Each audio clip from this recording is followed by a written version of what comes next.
आजिर युवपीढ़ी अनेक प्रकार निशा करुँच हेले से निशा किसी क्षणक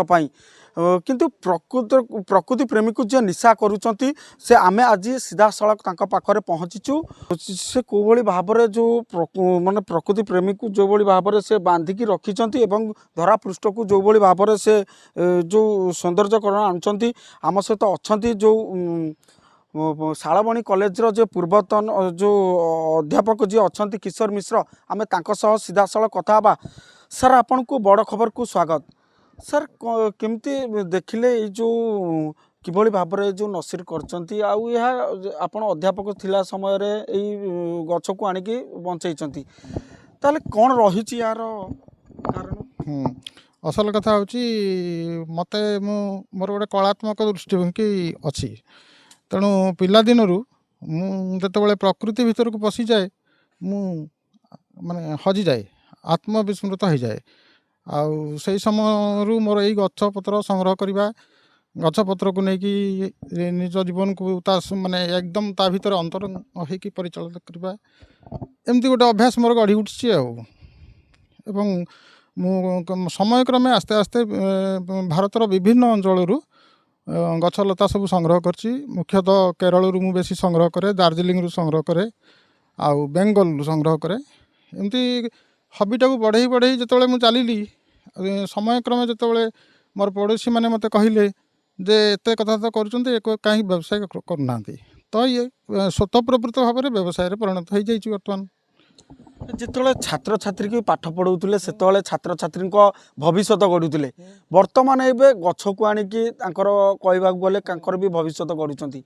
सर किभली लगुच जितेबले आपण कॉलेज रे छात्र छात्री को पाठ पढ़ाऊे एबे किंतु आसी नर्सरी जो गछलता सहित गोटे प्रकार आपण सहित पूरा भावना सृष्टि होती केमिति देखुं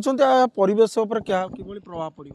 हाँ जिते पिला मानक मु कॉलेज रे पढ़ाए मु तो अर्थनीतिर अध्यापक थी तेणु मु सबु बेले पिला मानक शिक्षा दिए देख प्रकृति आमको विभिन्न प्रकार संपद देछि यही संपद गुड़ा को जदि आमे मूल्य युक्त करिपरिबा ता देहरे जदि आमे मूल्य संजोग करिपरिबा ताहले आमे निश्चित भाव में आर्थिक दृष्टिकोण एथरे समृद्ध हवा। तुमे खाली बही पत्र पढ़ी ग्रंथ कीट होकि बाहरुच ना आम चारिपटे गोड़ी पड़ी काठ पड़ी पथर पड़ी विभिन्न प्रकार प्राकृतिक संपद पड़ी तुम्हें सब से मूल्य संजोग कर। मु व्यक्तिगत भाव में सब डाकी घर को डाकिकी देखी जे केमती पथर रु केमती बाउंस रु केमती नड़िया जो सढ़ई अच्छी नड़िया सढ़ई अच्छी केमती ताकू मु अलगा वस्तुरे रूपांतरित कर दूची रूपांतरित करदा फल तार केमती आर्थिक मूल्य सृष्टि होची एवं मोर भी ग्राहक से तैयारी होउचंती ग्राहक भी किणुचंती। तेणु मु अर्थनीतिटा पिला मानकु पढ़ाए जे को जीवंत करके पढ़ाइबा को पड़िबो मु से जीवंत करके पढ़ाए किंतु आजिर समय छात्र माने से सब केते दूर ग्रहण करचंती ग्रहण कर से पारि माने कोन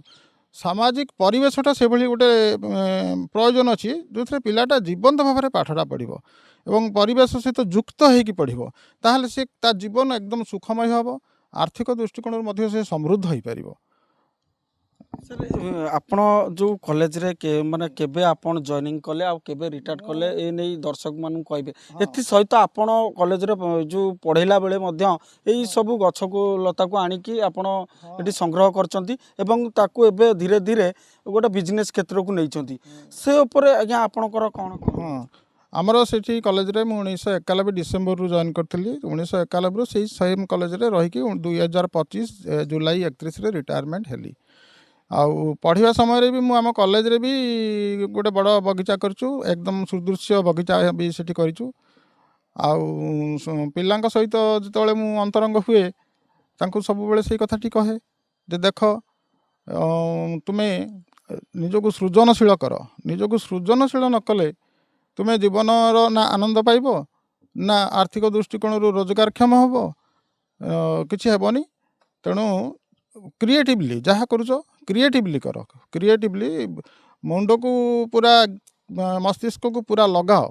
काम समाज को आज्ञा कौन वार्ता देवा चाहूँ? हाँ समाज को मोर ये वार्ता जे गछ हूँ आम जीवन आमे वर्तमान गोटे एते यांत्रिक एते वस्तुवादी जीवन जीवुचे आउ सारा वसुधा ବର୍ତ୍ତମାନ ଯେଉଁ ସଙ୍କଟରେ ପଡ଼ିଛି ଜଳବାୟୁ ସଙ୍କଟ ଏବଂ ସାରା ବସୁଧାରେ ଯେଉଁ ସଙ୍କଟ ଆସିଛି ବର୍ତ୍ତମାନ ବୃକ୍ଷକୁ ନେଇକି, ଯେଉଁଟା ହେଉଛି ବୃକ୍ଷ ଗୁଡ଼ିକ ବା ଜଙ୍ଗଲ ଗୁଡ଼ିକ, ଏଗୁଡ଼ିକ ହେଉଛନ୍ତି ପୃଥିବୀର ଫୁସ୍ଫୁସ୍। ଆଚ୍ଛା, ଫୁସ୍ଫୁସ୍ ତ ଅକାମୀ ହେଇଯିବ, ଫୁସ୍ଫୁସ୍ ତ ଯଥେଷ୍ଟ ଅମ୍ଳଜାନ ନେଇପାରିବନି, ତାହେଲେ ଆମେ ହାଉ ୱି କ୍ୟାନ୍ ସର୍ଭାଇଭ୍, ଆମେ ବା ବଞ୍ଚିବା କେମିତି? ତେଣୁ ଆମେ ସମସ୍ତଙ୍କୁ ମୋର ନିବେଦନ, ଗଛକୁ ଭଲ ପାଆନ୍ତୁ ଏବଂ ଗଛ ଲଗାଇବାର ଅଭ୍ୟାସ ତିଆରି କରନ୍ତୁ, ଛୁଆ ପିଲାମାନଙ୍କୁ ସେଥିରେ ଜଡ଼ିତ କରାନ୍ତୁ ଏବଂ ନିଶ୍ଚିତ ଭାବରେ ଆମର ବସୁଧାକୁ, ଦେଶକୁ, ଆମର ଗାଁକୁ ଆମେ ସବୁଜିମାମୟ କଲେ ଆମର ମନ ଭିତରେ ତା'ର ଏତେ ପଜିଟିଭ୍ ଇମ୍ପାକ୍ଟ ଅଛି, ଆପଣ ଭୋକ ଶୋଷ ସବୁ ଭୁଲିଯିବେ ଏବଂ ଆପଣ ମନ ଭିତରେ ପ୍ରଫୁଲ୍ଲତା ଆସିବ, ସୁଖ ଆସିବ। ନିଶ୍ଚିତ ଭାବରେ ଯେମିତି ଶୁଣୁଥିଲେ ଯେଉଁ ଆମର ଥିଲେ ଯେଉଁ ଶାଳବଣୀ କଲେଜର ଯିଏ ପୂର୍ବତନ ଅଧ୍ୟାପକ ଯେଉଁ କିଶୋର ମିଶ୍ରଙ୍କ ସହ ଆମେ କଥା ହେଉଥିଲେ, ସେ ନିଶ୍ଚିତ ଭାବରେ ଗୋଟେ କଥା କହୁଥିଲେ, ଗଛ ଆମର ଜୀବନ, ଗଛକୁ ନିହାତି ଭଲ ପାଆନ୍ତୁ। ଗଛ ବଞ୍ଚିବା ଦ୍ୱାରା ଆମର ପୃଥିବୀର ସବୁଜ ସୁନ୍ଦର ହୋଇପାରିବ ଏବଂ ଯଦି କହିବା ଯଦି ଗଛ ଯଦି ବଞ୍ଚେ ତାହେଲେ ଗଛ ହେଲା ପୃଥିବୀର ଫୁସ୍ଫୁସ୍ ବୋଲି ଯାହା ମୁଁ କହୁଥିଲେ। ଯଦି କହିବା ଆଜିକାଲି ଯେଉଁ ଯୁବପିଢ଼ିମାନଙ୍କୁ ମଧ୍ୟ ଆହ୍ୱାନ ଦେଉଛନ୍ତି, ସମସ୍ତେ ଗଛ ଲଗାନ୍ତୁ ଏବଂ ସବୁଜ ସୁନ୍ଦର କରନ୍ତୁ ଧରାପୃଷ୍ଠକୁ। କେନ୍ଦୁଝର ଜିଲ୍ଲା ଆନନ୍ଦପୁରରୁ ମନୋଜ ବାରିକ, ବଡ଼ ଖବର।